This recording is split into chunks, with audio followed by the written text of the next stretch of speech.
ಆಕಾಶ್ ಬಾಯ್ ಸೂರಜ್ ಬಾಯ್ ಪಟಾಣಿ ಆತ 15 ವರ್ಷದ ಬಾಲಕ.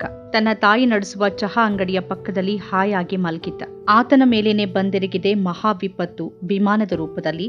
ಆತ ಅಲ್ಲೇ ಸುಟ್ಟು ಹೋಗಿದ್ದಾನೆ. ಆತನ ತಾಯಿನೂ ಗಂಭೀರವಾಗಿ ಗಾಯಗೊಂಡಿದ್ದಾರೆ. ಗುರುವಾರ ಏರ್ ಇಂಡಿಯಾ ವಿಮಾನ ದುರಂತ ಇಂತಹ ಅದೆಷ್ಟೋ ದುರಂತಗಳಿಗೆ ಕಾರಣ ಆಗಿದೆ. ಒಂದು ವಿಮಾನ ಪ್ರಯಾಣ ನೂರಾರು ಕುಟುಂಬಗಳ ಪಾಲಿಗೆ ಎಂದೆಂದಿಗೂ ಮರೆಯಲಾಗದ ದುಸ್ವಪ್ನವಾಗಿ ಬದಲಾಗಿದೆ. ವಿಮಾನದಲ್ಲಿದ್ದವರು ಮಾತ್ರವಲ್ಲ, ಆ ಹಾಸ್ಟೆಲ್ನಲ್ಲಿದ್ದ ವೈದ್ಯಕೀಯ ವಿದ್ಯಾರ್ಥಿಗಳು, ಅದರ ಪಕ್ಕದಲ್ಲೇ ಮನೆ ಅಂಗಡಿಯನ್ನ ಇಟ್ಟುಕೊಂಡವರು ಎಲ್ಲರೂ ಈ ಅನಿರೀಕ್ಷಿತ ಅವಘಡದಲ್ಲಿ ಭಯಾನಕ ನೋವನ್ನು ಅನುಭವಿಸಿದ್ದಾರೆ. ಕೆಲವೇ ಕ್ಷಣಗಳ ಮೊದಲು ಆ ವಿಮಾನದಲ್ಲಿದ್ದವರಿಗಾಗಲಿ ಅಥವಾ ಆ ಹಾಸ್ಟೆಲ್ನಲ್ಲಿದ್ದವರಿಗಾಗಲಿ ಇಂಥದ್ದೊಂದು ಆಘಾತ ನಮ್ಮ ಮೇಲೆರಗಲಿದೆ ಅನ್ನೋ ಕಲ್ಪನೆಯಾದ್ರೂ ಇರೋಕ್ ಸಾಧ್ಯನಾ? ಹಿರಿಯರು, ಕಿರಿಯರು, ಪುರುಷರು, ಗೃಹಿಣಿಯರು, ಮಕ್ಕಳು ಅಂದೆ ಎಲ್ಲರೂ ಈ ಅವಘಡದಲ್ಲಿ ದುರಂತ ಅಂತ್ಯ ಕಂಡಿದ್ದಾರೆ. ಅಹಮದಾಬಾದ್ ವಿಮಾನ ದುರಂತ ಅದೆಷ್ಟೋ ಕುಟುಂಬಗಳ ಪಾಲಿಗೆ ಶಾಶ್ವತ ಕಣ್ಣೀರನ್ನ ಉಳಿಸ್ಬಿಟ್ಟಿದೆ. ಇದೇ ವೇಳೆ ಕೆಲ ಕುಟುಂಬಗಳ ಎಲ್ಲರನ್ನೂ ಬಲಿ ಪಡೆದಿದೆ. ಮೃತರ ವಿವರಗಳು ಬಹಿರಂಗವಾಗ್ತಾ ಇದ್ದಂತೆ ಸಿಕ್ತಿರುವ ಚಿತ್ರಗಳು ಹೃದಯ ವಿದ್ರಾವಕವಾಗಿದೆ. ದುರಂತಕ್ಕೆ ಹಲವು ಕುಟುಂಬ ಸಂಪೂರ್ಣವಾಗಿ ಬಲಿಯಾಗಿವೆ. ರಾಜಸ್ಥಾನದ ವೈದ್ಯ ದಂಪತಿ ಮತ್ತವರ 3 ಮಕ್ಕಳ ಇಡೀ ಕುಟುಂಬವೇ ಬಲಿಯಾಗಿ ಹೋಗಿದೆ. ಬ್ರಿಟಿಷ್ ಪ್ರಜೆಗಳಾಗಿದ್ದ ದಂಪತಿ ಮತ್ತವರ ಪುಟ್ಟ ಮಗು ಕೂಡ ದುರಂತದಲ್ಲಿ ಬಲಿಯಾಗಿರುವ ವರದಿಯಾಗಿದೆ. ಪಶ್ಚಿಮ ಲಂಡನ್ನ ದಂಪತಿ ಮತ್ತವರ 2 ಮಕ್ಕಳು ಬಲಿಯಾಗಿದ್ದಾರೆ. ದುರಂತಕ್ಕೆ ಬಲಿಯಾದವರಲ್ಲಿ ಮೃತಪಟ್ಟ ಪತ್ನಿಯ ಕೊನೆಯಾಸೆ ನೆರವೇರಿಸೋಕೆ ಅಂತಿಮ ವಿಧಿ ಪೂರೈಸೋದಕ್ಕಾಗಿ ಊರಿಗೆ ಬಂದ ವ್ಯಕ್ತಿಯೂ ಇದ್ರು. ಅಹಮದಾಬಾದ್ ದುರಂತದಲ್ಲಿ ರಾಜಸ್ಥಾನದವರೇ 11 ಪ್ರಯಾಣಿಕರು ಸಾವನ್ನಪ್ಪಿದ್ದಾರೆ. ಅವರಲ್ಲಿ 5 ಮಂದಿ ಬನ್ಸ್ವಾರಾ ನಿವಾಸಿಗಳು, 4 ಉದಯ್ಪುರದವರು, ಓರ್ವ ಮಹಿಳೆ ಬಲೋತ್ರಾದವರು ಮತ್ತು ಇನ್ನೊಬ್ಬರು ಬಿಕಾನೇರ್ನ ಶ್ರೀದುಂಗರ್ಗಢದವರು. ಬಲಿಯಾದವರಲ್ಲಿ 5 ಮಕ್ಕಳು ಅನ್ನೋದು ಆಘಾತಕಾರಿ ಸಂಗತಿ. ಬನ್ಸ್ವಾರಾ ಮೂಲದ ಇಡೀ ಕುಟುಂಬವೇ ಈ ದುರಂತದಲ್ಲಿ ಬಲಿಯಾಗಿ ಹೋಗಿದೆ. ಡಾಕ್ಟರ್ ಪ್ರತೀಕ್ ಜೋಶಿ ಮತ್ತು ಡಾಕ್ಟರ್ ಕಾಮಿನಿ ಜೋಶಿ ಇಬ್ಬರು ಈ ಹಿಂದೆ ಉದಯ್ಪುರ ವೈದ್ಯಕೀಯ ಕಾಲೇಜಿನಲ್ಲಿದ್ದವರಾಗಿದ್ರು. ಅವರು ತಮ್ಮ 3 ಮಕ್ಕಳೊಂದಿಗೆ ಲಂಡನ್ಗೆ ಪ್ರಯಾಣ ಮಾಡ್ತಿದ್ರು. ಡಾಕ್ಟರ್ ಪ್ರತೀಕ್ 2016ರಲ್ಲಿ ಲಂಡನ್ಗೆ ಸ್ಥಳಾಂತರಗೊಂಡಿದ್ರು. ಡಾಕ್ಟರ್ ಕಾಮಿನಿ ಕಾಲೇಜಿಗೆ ರಾಜೀನಾಮೆ ನೀಡಿ ವಿದೇಶಕ್ಕೆ ಹೋಗೋಕೆ ತಯಾರಾಗಿದ್ರು. ಅವರ 3 ಮಕ್ಕಳಲ್ಲಿ ಅವಳಿ ಪುತ್ರರಾದ ನಕುಲ್ ಮತ್ತು ಪ್ರದ್ಯುತ್ ಸೇರಿದ್ದಾರೆ. ಈ ಅವಘಡ ಬನ್ಸ್ವಾರದಲ್ಲಿರುವ ಅವರ 2 ಕುಟುಂಬಗಳನ್ನ ಮತ್ತು ಉದಯ್ಪುರ ವೈದ್ಯಕೀಯ ಕಾಲೇಜಿನ ಡಾಕ್ಟರ್ ಕಾಮಿನಿಯವರ ಸಹೋದ್ಯೋಗಿಗಳನ್ನ ತೀವ್ರ ದುಃಖಕ್ಕೆ ತಳ್ಳಿದೆ. ದುರಂತಕ್ಕೆ ಬಲಿಯಾದ ಮತ್ತೊಬ್ಬರು 24 ವರ್ಷದ ಖುಷ್ಬೂ ಕನ್ವರ್. ಅವರು ಬಲೋತ್ರಾ ಜಿಲ್ಲೆಯ ಅರಾಬಾ ದುದಾವತ ಗ್ರಾಮದವರು. ಈ ವರ್ಷದ ಜನವರಿಯಲ್ಲಿ ವಿವಾಹವಾದ ಅವರು ಅಲ್ಲಿ ಕೆಲಸ ಮಾಡ್ತಿರುವ ತಮ್ಮ ಪತಿ ಡಾಕ್ಟರ್ ವಿಫುಲ್ ಸಿಂಗ್ ರಾಜ್ ಪುರೋಹಿತ್ ಅವರನ್ನ ಭೇಟಿ ಮಾಡೋಕೆ ಮೊದಲ ಬಾರಿಗೆ ಲಂಡನ್ಗೆ ಪ್ರಯಾಣಿಸ್ತಾ ಇದ್ರು. ಅವರ ಸಾವು ಇಡೀ ಗ್ರಾಮವನ್ನ ಆಘಾತಗೊಳಿಸಿದೆ, ದುಃಖದಲ್ಲಿ ಮುಳುಗಿಸಿದೆ. ಮೃತಪಟ್ಟವರಲ್ಲಿ ಉದಯ್ಪುರ ಜಿಲ್ಲೆಯ 4 ಪ್ರಯಾಣಿಕರು ಸೇರಿದ್ದಾರೆ. ಇವರಲ್ಲಿ ರುಡೇರಾ ಗ್ರಾಮದ ವರಾಡಿ ಚಂದ್ರ ಮೆನಾರಿಯಾ ಮತ್ತು ರೋಹಿಡಾ ಗ್ರಾಮದ ಪ್ರಕಾಶ್ ಚಂದ್ ಮೆನಾರಿಯಾ ಸೇರಿದ್ದಾರೆ. ಇಬ್ಬರೂ ಲಂಡನ್ನಲ್ಲಿ ಅಡುಗೆಯವರಾಗಿ ಕೆಲಸ ಮಾಡ್ತಿದ್ರು ಮತ್ತು ಒಟ್ಟಿಗೆ ಪ್ರಯಾಣಿಸ್ತಾ ಇದ್ರು. ವರಾಡಿ ಚಂದ್ರ 1 ತಿಂಗಳ ಹಿಂದೆ ಲಂಡನ್ನಿಂದ ಹಿಂತಿರುಗಿದ್ರು ಮತ್ತು ಈ ಕೆಲಸಕ್ಕೆ ಮರಳೋಕೆ ಹೊರಟಿದ್ರು. ಅವರನ್ನ ಬೀಳ್ಕೊಡೋಕೆ ಅವರ ಪತ್ನಿ ಮತ್ತು ಮಗ ದೀಪಕ್ ಅವರೊಂದಿಗೆ ಅಹಮದಾಬಾದ್ಗೆ ಹೋಗಿದ್ರು. ಸ್ಥಳೀಯ ಮಾರ್ಬಲ್ ಉದ್ಯಮಿ ಪಿಂಕು ಮೋದಿ ಅವರ ಮಕ್ಕಳಾದ ಶಗುನ್ ಮೋದಿ ಮತ್ತು ಶುಭ್ ಮೋದಿ ಕೂಡ ಉದಯ್ಪುರದವರಾಗಿದ್ರು. ಇಬ್ಬರೂ ಲಂಡನ್ನಲ್ಲಿ ಓದ್ತಾ ಇದ್ರು. ಬಿಕಾನೇರ್ನ ಶ್ರೀದುಂಗರ್ಗಢದ ಮಾಜಿ ಶಾಸಕ ಕೃಷ್ಣರಾಮ್ ನಾಯ್ ಅವರ ಮೊಮ್ಮಗ ಶಿವ್ ಪರಿಹಾರ್ ಕೂಡ ಸಾವನ್ನಪ್ಪಿದ್ದಾರೆ. ಲಂಡನ್ನಲ್ಲಿ ಉದ್ಯಮಿಯಾಗಿದ್ದ ಶಿವ್ ಇತ್ತೀಚೆಗೆ 5 ದಿನಗಳ ಹಿಂದೆ ಅಹಮದಾಬಾದ್ನಲ್ಲಿ ಕಚೇರಿ ತೆರೆಯೋಕೆ ತನ್ನ ತಂದೆ ಅಭಿನವ್ ಪರಿಹಾರ್ಗೆ ಸಹಾಯ ಮಾಡಿದ್ರು.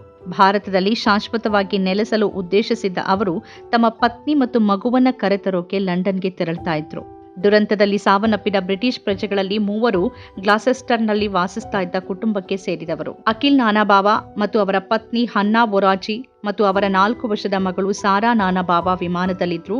ಗ್ಲೌಸೆಸ್ಟರ್ ಮುಸ್ಲಿಂ ಸೊಸೈಟಿ ಇದಕ್ಕೆ ತೀವ್ರ ಸಂತಾಪ ಸೂಚಿಸಿದೆ. ವಿಮಾನದಲ್ಲಿ ಪಶ್ಚಿಮ ಲಂಡನ್ನ ಜಾವೇದ್ ಸೈಯದ್ ಮತ್ತು ಅವರ ಪತ್ನಿ ಮರಿಯಂ ಕೂಡ ಇದ್ರು. ಅವರು ತಮ್ಮ 2 ಚಿಕ್ಕ ಮಕ್ಕಳೊಂದಿಗೆ ವಿಮಾನದಲ್ಲಿದ್ರು. ಮರಿಯಂ ಹ್ಯಾರೋಡ್ಸ್ನಲ್ಲಿ ಕೆಲಸ ಮಾಡ್ತಿದ್ರು ಮತ್ತು ಸೈಯದ್ ಪಶ್ಚಿಮ ಲಂಡನ್ ಹೋಟೆಲ್ನಲ್ಲಿ ಕೆಲಸ ಮಾಡ್ತಿದ್ರು. ಫಿಯೋಂಗಲ್ ಮತ್ತು ಜೇಮಿ ಗ್ರೀನ್ಲಾ ಮೀಕ್ ಎಂಬ ವಿವಾಹಿತ ಬ್ರಿಟಿಷ್ ದಂಪತಿ ಕೂಡ ವಿಮಾನದಲ್ಲಿದ್ರು. ಅವರು ಲಂಡನ್ನಲ್ಲಿ ಆಧ್ಯಾತ್ಮಿಕ ಸ್ವಾಸ್ಥ್ಯ ಕೇಂದ್ರ ನಡೆಸ್ತಾ ಇದ್ರು. ಗುರುವಾರ ಅವರು ಅಹಮದಾಬಾದ್ ವಿಮಾನ ನಿಲ್ದಾಣದಿಂದ ವಿಮಾನವನ್ನ ಹತ್ತಲಿದ್ದೇವೆ ಅಂತ ಇನ್ಸ್ಟಾಗ್ರಾಂನಲ್ಲಿ ಪೋಸ್ಟ್ ಮಾಡಿದ್ರು. ವಿಡಿಯೋದಲ್ಲಿ ಅವರು ತಮ್ಮ ಭಾರತ ಪ್ರವಾಸದ ಬಗ್ಗೆ ಪರಸ್ಪರ ನಗ್ತಾ ಖುಷಿಯಾಗಿದ್ದರ ಬಗ್ಗೆ ವರದಿ ಹೇಳಿದೆ. ಲಂಡನ್ನಲ್ಲಿ ವಾಸ ಮಾಡ್ತಾ ಇದ್ದ 72 ವರ್ಷದ ಆದಮ್ ತಾಜು ಮತ್ತು ಅವರ ಪತ್ನಿ 70 ವರ್ಷದ ಹಸೀನಾ ತಮ್ಮ 51 ವರ್ಷದ ಅಳಿಯ ಅಲ್ತಾಫ್ ಹುಸೇನ್ ಪಟೇಲ್ ಅವರೊಂದಿಗೆ ಅಹಮದಾಬಾದ್ನಿಂದ ಲಂಡನ್ಗೆ ಮರಳ್ತಾ ಇದ್ರು. ದುರಂತದಲ್ಲಿ ಬದುಕುಳಿದಿರುವ ವಿಶ್ವಾಸ್ ಕುಮಾರ್ ರಮೇಶ್ ಅವರ ಸಹೋದರ ಅಜಯ್ ಕುಮಾರ್ ರಮೇಶ್ ಕೂಡ ಸಾವನ್ನಪ್ಪಿದ್ದಾರೆ ಎನ್ನಲಾಗಿದೆ. ಅವರ ಬಗ್ಗೆ ಯಾವುದೇ ಮಾಹಿತಿ ಲಭ್ಯವಾಗಿಲ್ಲ. ಊರಿಗೆ ಬಂದಿದ್ದ ಗುಜರಾತ್ನ ವಾಡಿಯಾ ಮೂಲದ ಅರ್ಜುನ್ ಬಾಯ್ ಮನುಬಾಯ್ ಪಟೋಲಿಯಾ ಕೂಡ ದುರಂತದಲ್ಲಿ ಬಲಿಯಾಗಿದ್ದಾರೆ. ಅವರು ಕಳೆದ ಕೆಲವು ವರ್ಷಗಳಿಂದ ಲಂಡನ್ನಲ್ಲಿ ವಾಸ ಮಾಡ್ತಾ ಇದ್ರು. ಅವರ ಪತ್ನಿ ಇತ್ತೀಚೆಗೆ ಲಂಡನ್ನಲ್ಲಿ ನಿಧನರಾಗಿದ್ರು. ಪತ್ನಿಯ ಕೊನೆಯ ಆಸೆ ಪೂರೈಸೋಕೆ ಅವರು ಲಂಡನ್ನಲ್ಲಿ ತಮ್ಮ 2 ಮಕ್ಕಳನ್ನ ಬಿಟ್ಟು ತನ್ನ ಅಂತಿಮ ವಿಧಿಗಳನ್ನ ಕೈಗೊಳ್ಳೋದಕ್ಕಾಗಿ ತನ್ನ ಊರಿಗೆ ಮರಳಿದ್ರು. ಪತ್ನಿಯ ಅಂತಿಮ ವಿಧಿ ಪೂರೈಸಿದ ನಂತರ ಅವರು ತಮ್ಮ ಮಕ್ಕಳ ಬಳಿಗೆ ಹೋಗೋಕೆ ಆ ವಿಮಾನದಲ್ಲಿದ್ರು. ಆದರೆ ಅವರು ದುರಂತ ಅಂತ್ಯ ಕಂಡಿದ್ದಾರೆ.